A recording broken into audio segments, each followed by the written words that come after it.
Վերջապես հարցնելու են, չէ՞, ուր է Սաշիկի 50%-ները, օրինակ։ Ու այն մարդիկ, որ ասում են չկան, ասում են, բա ուրա Սաշիկի 50%-ները, Սաշիկի 50%-ները բանկում պահած է։ Որ հավատացեք, առաջիկայում ամբողջը կհրապարակվի։ Ու միլիարդավոր դոլարներ գողացված է այս երկրից։ Միլիարդավոր դոլարներ։ Ես չգիտեմ, իրականում ինչ պատկեր է։ 10 տարի ես այս ոլորտում չեմ եղել։ Ռոբերտ Քոչարյանի ընտանիքի ունեցվածքի մասին, որ ինքը հեռուստատեսությամբ հանդես է գալիս եւ ասում է մենք ոչ մի բան չունենք, փաստերով կխոսենք եւ կհրապարակեմ ով ինչ ունի եւ ոնց է ձեռք բերել կոնգրես հյուրանոցը 6 միլիոն դոլար կաշառք վերցնելու արդյունքում եւ մնացած այլ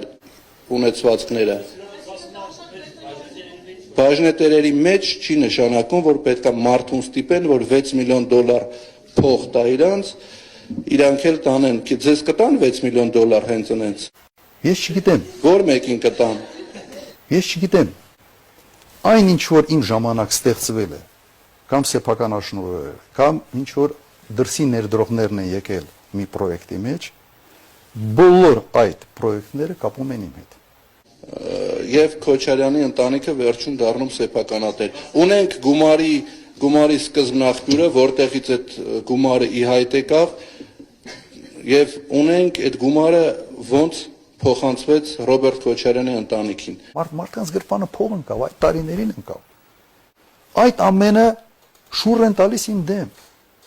Ռոբերտ Քոչարյանին 7-ից 12 տարվա ազատազրկում է սպառնում։ Մեղադրող դատախազն այսօր հրապարակեց նրա եւ Արմեն Գևորգյանի գործով մեղադրական եզրակացության եզրափակիչ մասը։ Ռոբերտ Սեթրակի Քոչարյանը մեղադրվում է հարևան վտանգավորային արարքների կատարման համար, որ նա զբաղեցնելով Հայաստանի Հանրապետության նախագահի պաշտոնը, Սամվել Մանրապետյանի օժանդակությամբ նրանից ստացել է առանձնապես խոշոր չափերով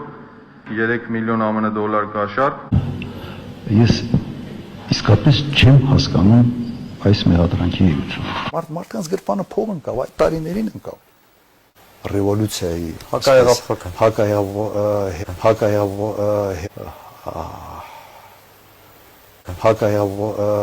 Օրինակ ասում է չուխուդում